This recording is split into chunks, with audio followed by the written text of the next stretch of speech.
Hello and welcome to the Are Cats Liquid and Other Science Questions podcast.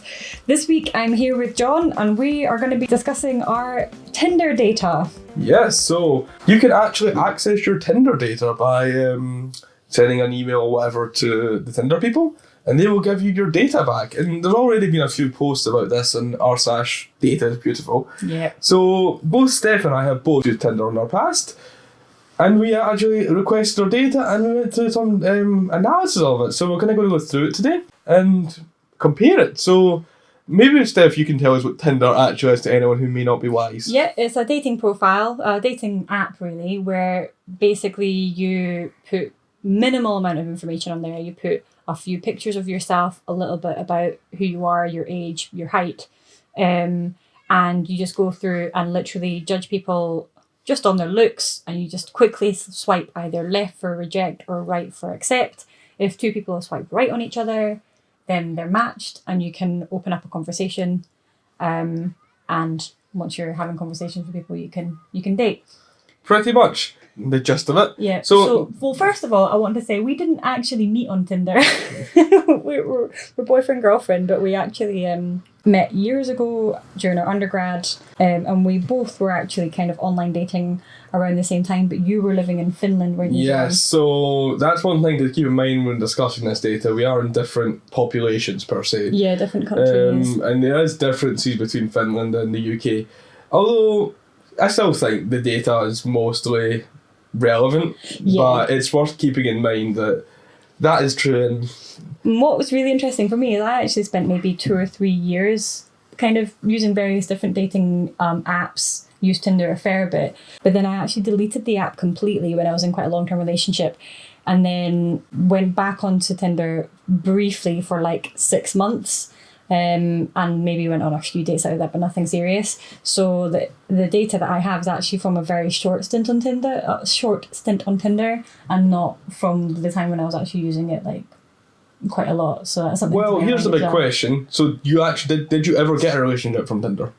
Not from Tinder. I definitely went on a few dates, and some of them were hilarious. But never actually went on and had an actual relationship from Tinder. Yes, my experience is the same. Again, a few dates. I think I want to say 5 or 4. Okay. Overall. Yeah. Yeah. Okay. So I guess we may as well start going through the data now.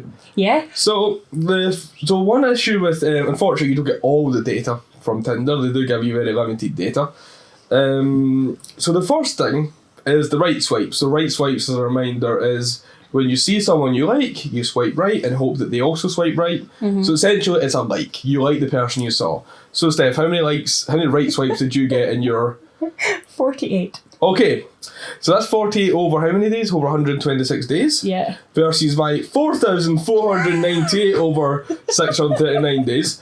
So to give you an idea, that's 7.03 right swipes per day versus Steph's 0.3, well 0.4 right swipes per day. Yeah, so that's not actually that surprising to me. Well, the thing that really brings it to light is percentage of all swipes that were right in yours and percentage of swipes that were right on mine. So yeah, so I was 98. All my swipes, either left or right, 98% of them were right. That's insane. Mine's were 26. Yeah, so you basically spammed right swiping. Yeah, so this is something that's always been memed about in Tinder, that basically the deck is stacked against males in such a way that actually you end up just liking everybody.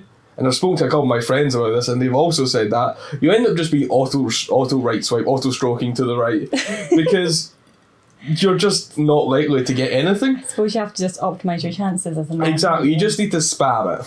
And my profile picture wasn't particularly ugly. I think we'll put the pictures up now. If you're watching this on YouTube, we'll pop up some pictures of like our profiles and stuff and put on some of the data. But yeah, so the pictures were not particularly ugly. So I certainly didn't think I was below, at least I would say at least on average. Oh yeah, I would say you're definitely average looking. Like having done Tinder quite a lot, if I saw your profile, it would be absolutely middle of the road. Probably, depending on what you said, I probably would have swiped right on you. Well, exactly. Well, you wouldn't have. Yeah, whatever. But anyway, so it's not. I don't think the reason I was getting many rejections per se is because of the looks. It could be a result of not being finished though. Ah, okay. People will instantly see that you're not speaking in Finnish. which I have noticed in a couple of people have specifically said, I will not talk to you if you're not finished, which is fine, but that is possible. That's one thing to consider. Yeah. But I mean, I think even for people in the UK, this percentage I'm looking at probably isn't that weird. About average. It is about right. The percentage of my swipes that were right was 1 in 4. So 26% of my swipes were right, and I'd say that's probably about the same even when I was Tindering for quite a long time. Was I had definite deal breakers that was instant left swipe for me. So if a guy was topless in any of his photos, left swipe for sure. If a guy had had one photo that was like him in a whole group of people and I didn't know which one he was, left swipe for sure. If that was quite a common thing. I always got confused. Why would you ever send a picture of multiple people? Because you want to like trap someone. If you've got a photo with a really good looking person. Oh, of course, I get why you would do it, but it feels like a very short strategy that's going to fail. Because when you meet them, how are you going to find them? Well, exactly. Well, anyway. If they ever mentioned kind of smoking, that was an instant left swipe. If they had like loads of really stupid grammatical errors, left swipe. Like, I don't want to date idiot. So I had some instant deal breakers that I would just not even bother swiping right on people. And I think that's quite common for women as well in particular, is that, you know, if I'm not interested in dating them, why would I even bother swiping right on them in the first place? Yes, it's definitely a women's market on Tinder. I think so. I think Tinder basically, even though it's obviously meant to be equal as such, it pretty much is a lineup of men which the women choose from. I'm pretty sure that's how Tinder ends up now. So then the next metric that's quite interesting is the percentage of your right swipes that got matched. Yeah. So the percentage of right swipes that got matched is basically I right swipe and the person that I right swiped also right swiped in me. So that's when you can actually make the conversation, right? Yeah. So for me, although maybe this isn't overly surprised when you consider the amount of spamming I did, bearing in mind, we also have to remember, you can very easily right swipe on a Tinder profile that is no longer active. Ah, really? Yeah. So if you, for example, have Tinder on your phone and just ever open it, you will probably appear. But you won't actually be, you're not active, you're just there. You're an idle user. Yeah. So even though I still 1% success rate of people that actually matched, 1%. percentage of right match that swiped is only 1.4%. 1.04%, John. 0.04%. We also do need to remember that there's a good chance a lot of these were dormant.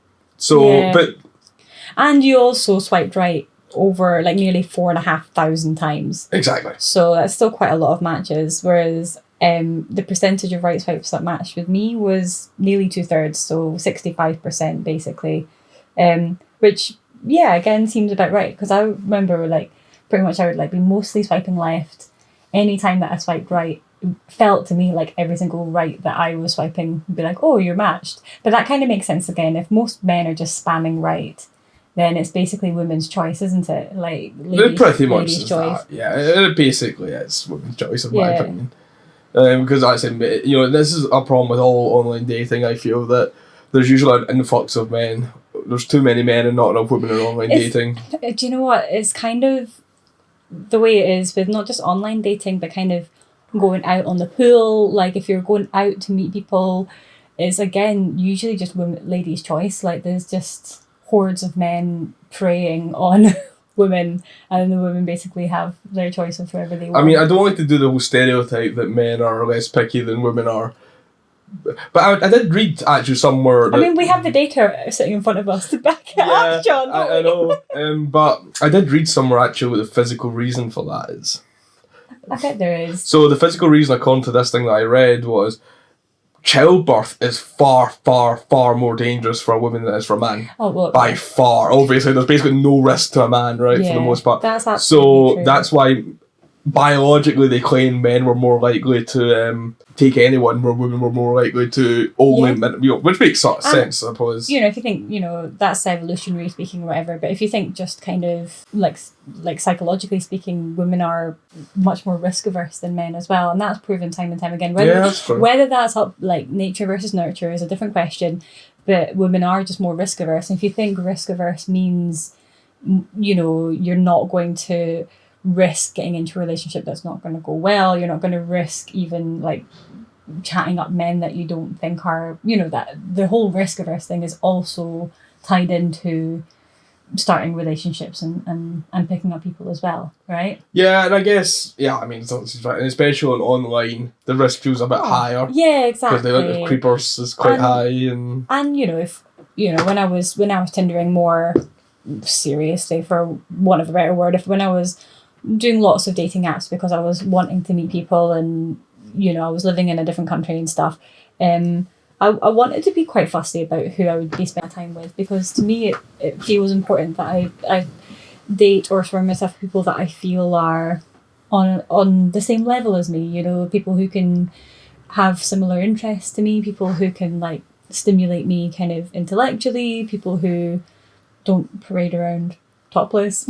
well, basically got to me eventually the point the people I wanted around myself was people who'd actually swipe right on me.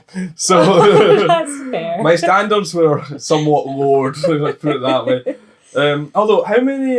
so in total I had 47 matches over 639 days. Wow, I had 31 matches. Yeah, so your success rate, as we can already see, is far, far higher. But then I don't know if that's a difference between our, whether that's looks on average, or whether that's because, again, it's a chooser's market for women, or whether it's a cultural thing between sort of Scotland and Finland as well.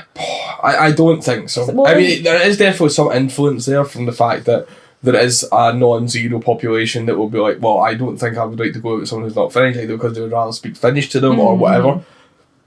I think it's a combination of both, and it's kind of can't really decouple it. Yeah, you can't decouple it at all. Yeah, but that's really interesting that, like, the days that I used it was basically about 6 months, and you used it for about 3 years. 2 years. 2 years. And well, I say we used it for 2 years. It's not continuous. No, actually, yeah. Unfortunately, we never did that much analysis, but there was like periods of. I think I remember I started it in December, took some time off while I had my midterm exam, and then started it after my midterm exam.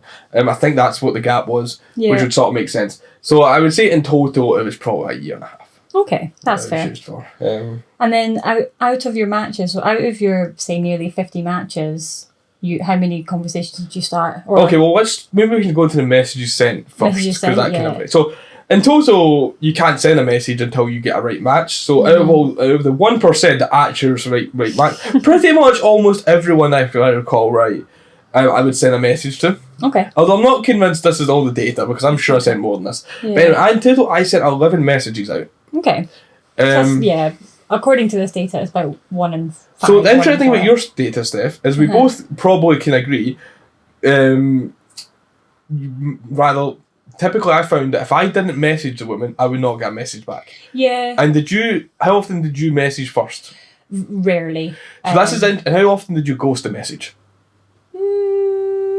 Definitely non-zero. Yeah. Because that doesn't show up in this. One issue with the Tinder data, is the messages that you get shown are only your side. Yeah, only. So if you get sent a message and you don't reply to that message, that's not picked up. That's not picked up. Yeah. Exactly. Yeah, I think there was probably...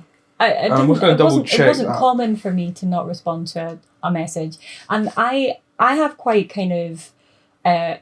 quite high standards in terms of what I feel is online dating etiquette. So... I'm quite happy to tell someone, if I've not met someone, I'm quite happy to tell them straight off the bat, sorry, I'm not interested, or, like, thanks but no thanks. Like, I will almost always give them the courtesy of, thanks for your message, but I'm not.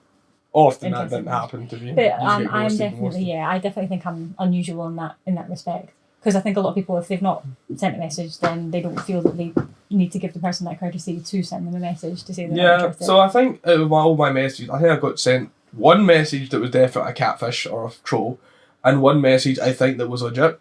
And every other message has been me sending it first. Right, that's interesting. So, into that next metric we discussed was the conversation.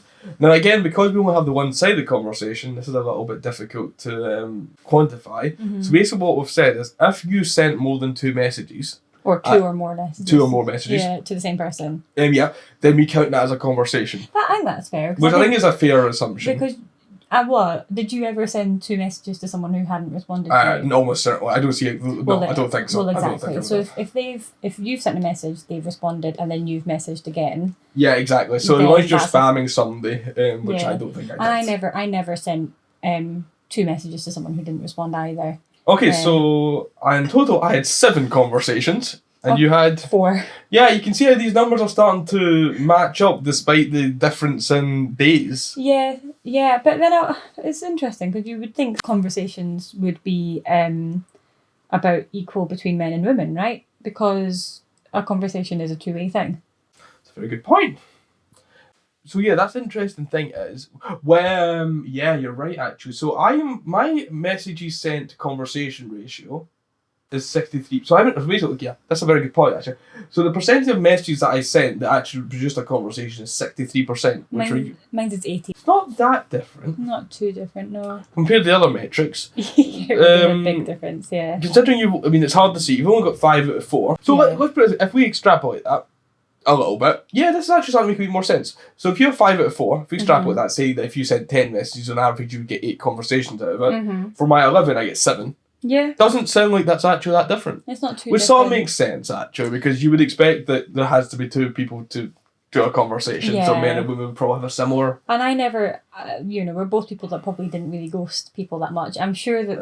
I certainly did not have the luxury of being able to ghost people, I'm afraid. Whereas I'm sure there are men and women who probably did have the luxury of ghosting a lot. I mean, we're both pretty average, right? So we're probably both... I'm sure some people ghosted people, yeah. Yeah. For me, I remember there was a few conversations. Basically, if a guy ever mentioned like Harry Potter in their profile everywhere, that for me was, I am messaging this guy straight away.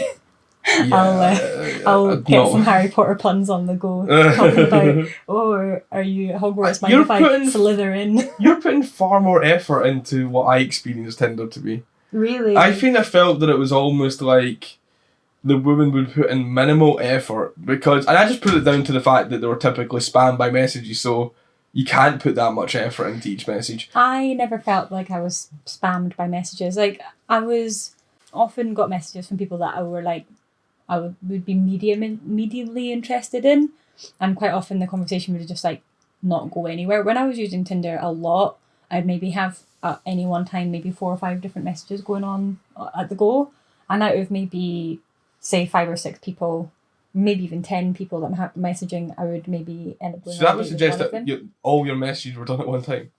This is not all the data. This is not all the data. This is the short. All the data. This is the very short stint of Tinder that I did. Yeah, okay, you're right. I forgot that. Yeah, I guess I'd have maybe 1 or 2 messages going on at a time. I can't imagine having more than that, between 0 and 2. So out of your 7 conversations then, how many of them ended up on dates? So now I'm trying to remember, because it's getting a bit mixed up with the other dating site I used. What was it? OkCupid. Oh yeah. Did you pay? No, I didn't pay for it. I just used it. Again, I actually got more success than that, I think. So on Tinder, I think it may actually only be 1 on Tinder. Right. 1 or 2. At least the other couple of girls I'm thinking of, I'm sure I saw on OkCupid. So yeah, I think it was only maybe like 2, I'm gonna say.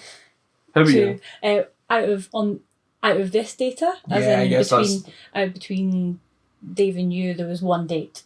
Okay. Really. So yeah, 1 date out of 4 conversations, which seems about right. Yeah. Yeah, I feel that the actual date conversion is usually quite low. Yeah. Yeah. So I guess, is there any other data we've missed so far? Here's a question for you then. Say we, didn't last, blah, blah, blah, blah. Would you use Tinder again? I think there's other things that are better now. Other apps? I don't really know what they're called, but I know there are other things that do things similar. Yeah. I think I would use Tinder, because why not? So, and then also, right, so this is another question. We're kind of extrapolating a lot, but I think given the stereotypes and stuff, my typical behaviour is quite typical of women. Your typical behaviour is fairly typical of men. I think so. So knowing how Tinder or like dating apps tends to work in terms of women's behaviour versus men's behaviour, do you think you would change what you do to try and optimise it better? I don't think you could optimise it better. No? Well, the optimal way of me to do this is always swipe right. And let other people decide. Because if I start being choosing, then that's 100% that's going to de-optimise it. So, actually, that is a very good point.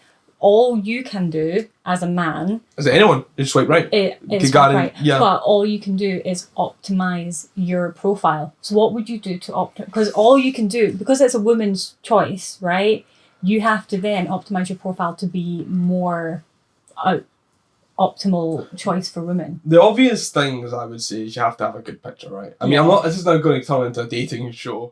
Well, why not? Yeah, and no, you know, I think the obvious thing is, right, if you have a crap picture, if your picture is heck a sketch, like if you have multiple people on it, yeah, that's a big alarm bell for me as well as a man. Like, you don't know who they are. And then also another one for me is like a big kind of warning sign for me would be like quite often a guy in a suit would look really good to me. He's like taking a photo of him at a wedding, whatever, but it's clearly tried to crop out everyone else in this one photo, and so all you see is this one very blurry photo that's been zoomed in beyond all recognition and has clearly cropped out all these people around it. And I'm like, mate, is this the only good photo that you've got of yourself? If any photo, if you look at your photo and you think, shit, that could be r/neckbeards, then that's a deal breaker, ladies. It's a deal breaker. I mean, you know, with a bit of self-awareness, John, you could borderline go into that look a little bit, r/neckbeard. Right now? If No, I couldn't. yeah. I mean, I could if I stopped shaving Well, and wore a fedora. yeah. Let's have a look, Steph. Let's see. We're going to r/neckbeards now. You know, it's the glasses, the straggly beard. It's not straggly. It's a little bit straggly. Yeah, but normally it's not. No, it's not, Steph. You're full of crap. Like, come on. I mean, look at this. Okay, that's terrible. Yeah, That's exactly. Like, that's fair. You're not full on neckbeard. No. But if neckbeard was a spectrum, then you're on the spectrum, but not like fully well, into the neckbeard. don't have a fedora. You used to at uni. No comment. You were such a Then, lady. back at uni days, Oh. yes, I was neckbearding like hard. But then I didn't look that good at uni. But as well. now I do not neckbeard. I completely disagree. That's- Even if I don't shave for long enough, I do look a bit gross. But my hair isn't usually greasy. No, yeah, you. I do don't look wear a okay, fedora. yeah. My glasses aren't neckbeardy, No. and I am not this or anything that's an r/neckbeard. No, you're I not. was saying to you say that. But yeah, anyway, if your image looks like it's going to be r/neckbeard, but the thing is, Tinder dating is efficient. That's what it is, It's right? very It's efficient. efficient, and that's Well, why it's popular. Yes and no. So when I was on Tinder, basically anyone who was single at all was on Tinder, right? So that was the place to meet pretty much all single I don't know people. if it still is. Actually, I'm going to look this up. But you say it's efficient, but it's also incredibly time consuming. Like, say for every 100 swipes, you get one match. For every 100 matches, you get... Well, that is very efficient. Imagine you had to talk to each of these 100 people individually to figure out if you Yeah. want to swipe them. You don't. You look at them, done. No. You very quickly can whittle down can 100 whittle down. people to 100 swipes is like what, a minute? And yeah. Even less than that. Yeah. And you know, you do 100 swipes, and you very quickly whittle it down to people that are even possible. Yeah, that's fair. So I think Tinder's very, very like the online dating's already efficient. Tinder made it more efficient. So so in that case then, do you think people with having, you know, so many single people at their fingertips, do you think they're more fussy these days or less fussy about relationships? I think they are more fussy because when previously, if you imagine the imagine the amount of people that you would interact with on average, right? So say like, you know, you meet someone at school, and even at say like you went to a school with 1,000 people in it, 500 a woman, you interact with 500 people. That's 2 hours on Tinder. Yeah. So the amount of people which you can actually interact with is so much bigger that you actually have that possibility of being more fussy. Yeah. But because, you know, you're not going to go, well, there is only 500 people at the school, I'll take the best of the 500. You could take the best of 1,000, which is going to be potentially better. It's suddenly there suddenly could always be something better out there. But I think it is, you can be a bit more fussy with Tinder, which is not a bad thing. I think the term of, you know, just keep your standards low is maybe not so relevant. But I mean, again, it's like everything, right? Everyone's standards are always a bit different, and Your standards were, this girl has matched with me. Well, it has to be in Tinder. Yeah. I mean, it was pretty much like, if I could even get a response, then I would talk to them. Yeah. Which was about, 1% of the time. Oh, interesting. Hmm. So, what we'll do is we'll put if you're interested in looking at your own Tinder data, or we'll put a link to where you can access the data in the show notes for this podcast. Also, if you're watching this on YouTube, then we'll put up some of the graphs and images from our dating profiles. But I think it's okay to see it without the profile anyway. So thanks for listening to this episode of our Cat's Liquid Science Thank you very much. questions, and we'll see you next time. Bye bye. Bye.